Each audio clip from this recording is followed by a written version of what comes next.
अस्सलाम वालेकुम नाजरीन। आज मैं आपके सामने बनाने जा रही हूँ वेज बिरयानी। वेज बिरयानी बनाने के लिए जो चीज़ें हमें चाहिए वो मैं आपको दिखाती चलती हूँ।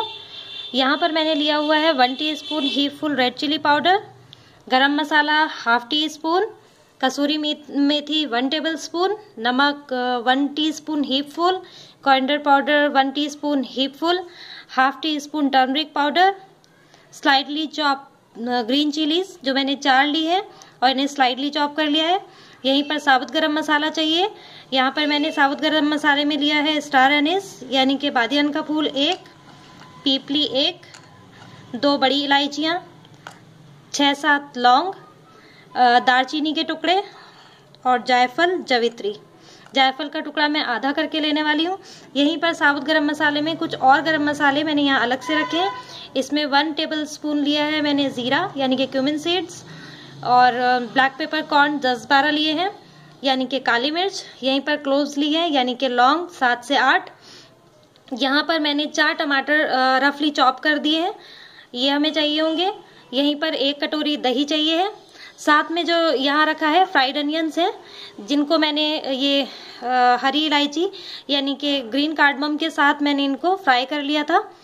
और ये चीज़ें हमें चाहिए। साथ में हमें चाहिए होगा ऑयल जो मैं 1.5 से 2 कप लेने वाली हूँ। वेज बिरयानी बना रहे हैं तो वेजिटेबल्स की ज़रूरत तो ज़रूर ही पड़ेगी। यहाँ पर मैंने लिया है गाजर मीडियम साइज़ की, मैंने 1 लेकर इसे इस तरह रिंग्स में काट लिया है। कुछ मटर लिए हैं और गोभी ली है, कॉलीफ्लावर, आलू यानी कि पोटैटो मैंने एक बड़े साइज़ में लेकर उसको इस तरह से काट लिया है और मटर लिए हुए। ये चीज़ें धोकर मैंने रख दिया है। साथ में अब हमें चाहिए चावल मैंने 3 कप लिए हुए हैं। ये देखिए यहाँ चावल मैंने लेकर पहले ही इन्हें कम से कम 1.5-2 घंटा भिगोया है और उसके बाद इसे 80% कुक करके मैंने इनको एक तरफ रख लिया है। अब हम तैयारी कर लेते हैं सब्जी की। देखिए कुछ मसाला हमें और चाहिए जिसमें मैंने ये जिंजर गार्लिक पेस्ट लिया है 1 टेबलस्पून। यहीं पर मैंने ½ टीस्पून लिया है रेड कलर जो फूड कलर है और साथ में ये फूड कलर जो हमें भिगो कर रखना है ये केवड़ा वाटर मैंने लिया है 4 से 5 ड्रॉप या आधा घंटा ढक्कन में इसमें ले लूँगी और इसे भिगोकर हम रख देने वाले हैं। हम कुकिंग स्टार्ट कर देते हैं। मैंने करीब 1.5 कप ऑयल लिया है, इसमें मैं डाल देती हूँ टमाटर,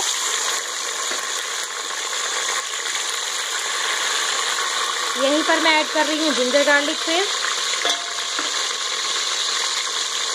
और इसे अब हम चला देंगे। इसी में मैं सारे मसाले ऐड करने वाली हूँ। Red chilli powder, turmeric powder यानी कि हल्दी पाउडर, कोरिएंडर पाउडर यानी कि धनिया पाउडर, नमक यानी कि सॉल्ट, ये डाल करके हम कुछ देर इसे भून लेंगे। देखिए ये मसाला काफ़ी भुनने लगा है। यहीं पर मैं ऐड करने वाली हूँ ये खुशबुएं जो मैंने जायफल जवित्री लौंग बड़ी इलायची वगैरह कूट कर डाली है। यहीं पर साबुत गरम मसाला जो लौंग काली मिर्च और ज़ीरा मैंने डालना है वो डाला है। इसमें हम बे लीव्स और डाल देंगे, 2 बे लीव्स में डाल देंगे यानी कि तेज़पात यहाँ हमने ऐड कर लिया। यहीं पर मैं ऐड करने वाली हूँ कसूरी मेथी, इसे हम अच्छी तरह भून लेंगे। फ्लेम हमने मीडियम ही रखी है। यहीं पर मैं ऐड कर रही हूँ दही, फिर से हम इसे चलाएंगे और कुछ देर भूनेंगे। देखिए कितना खूबसूरत सा इसका कलर आ रहा है और महक तो मैं आपको क्या बताऊँ, बहुत ही अच्छी महक इसकी आ रही है। सारी ही खुशबुएं डली हुई हैं। मेथी ने जो डलते ही के साथ खुशबू छोड़ी है उसका मैं यहाँ पर आपको डिस्क्राइब नहीं कर सकती हूँ, कितनी अच्छी खुशबू आ रही है। आप बनाएं, इंशाल्लाह आपको भी ये खुशबू ज़रूर मिलेगी। तो हम आगे की कुकिंग कर लेते हैं। इसका पानी हम सारा खुश्क कर देने वाले हैं। जितना भी इसने दही ने पानी छोड़ा है, टमाटर ने, ये सब हमें खुश्क कर लेना है, ड्राई कर लेना है इसको अच्छी तरह। देखिए यहाँ पे काफ़ी हद तक पानी खुश्क हो चुका है। अब मैं यहाँ सब्जियाँ ऐड कर देने वाली हूँ। इसमें सारी सब्जियाँ हम इसमें ऐड कर देंगे।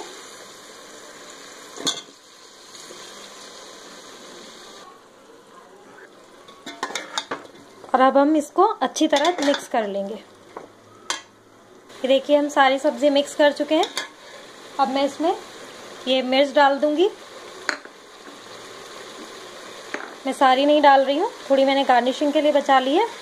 अब हम इसको हल्की आंच पे कम से कम 10 से 15 मिनट पकाएंगे, या फिर जब तक कि ये सब्जियां गल ना जाएं। ढककर पका लेने वाली हूँ 10 से 15 मिनट। देखिए जनाब, यहाँ सब्जियां हमारी गल चुकी हैं और इन्हें ज़्यादा नहीं गलाना है। मैंने पानी बिल्कुल नहीं डाला था, लेकिन ये देखिए सब्जियों ने काफ़ी पानी छोड़ दिया है। अब मुझे क्या करना है कि मैं इसका फ्लेम फुल कर देती हूँ और इसका पानी हम खुश्क कर देंगे। सब्जियां हमें बहुत ज़्यादा नहीं गलानी है, मुझे मुश्किल से 5 से 7 मिनट लगे हैं। हल्की आंच पर मैंने ढककर इसे कुक किया और 5 से 7 मिनट में ये गल गई हैं। अब फ्लेम फुल करके मैं इसका पानी खुश्क कर देती हूँ। आगे की रेसिपी मैं बाद में बताती हूँ। देखिए यहाँ पर पानी खुश्क हो चुका है। अब मैं इसमें चावल मिला लूँगी। देखिए मैं चावल यहाँ मिला चुकी हूँ। अब हमने जो ये फ्राइड अनियन तैयार किए थे, ये मैं इसमें डाल देती हूँ। सारे ही फ्राइड अनियन इसमें चले जाएंगे।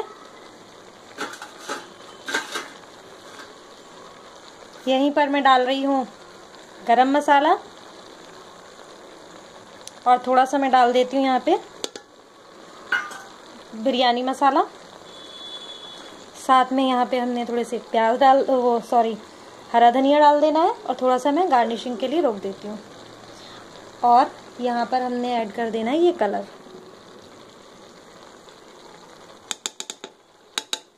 अब हमें कुछ देर इसे दम पर पकाना है। दम पर ये पक चुके हैं, फ्लेम में बंद कर चुकी हूँ और अब हम ये चावल सर्व कर लेते हैं। करने का तरीका मैं बता दूँ। सबसे पहले हमें इस पर प्लेट ढक लेनी है और प्लेट ढकने के बाद हमें इसको इस तरह मिक्स करना है, शेक कर लेना है अच्छी तरह से। और उसके बाद जब ये चावल एक सार हो जाएंगे उसके बाद ही हमें इसे सर्व करना है। ये देखिए इस तरह मिक्स करने से सारे चावल मिक्स तो हो जाते हैं और चावल टूटते भी नहीं हैं। तो अब हम सर्व कर लेते हैं। देखिए ये बिरयानी हमारी तैयार हो गई है। बहुत ही खुशबूदार और बहुत ही कलरफुल ये बिरयानी हमारी तैयार हुई है। आप भी ज़रूर बनाएं, दुआओं में याद रखें। और आपको अगर पसंद आती है तो आप इसे लाइक और शेयर ज़रूर करें और प्लीज़ मेरी वीडियो को सब्सक्राइब भी करें। दुआओं में याद रखें। अल्लाह हाफ़िज़।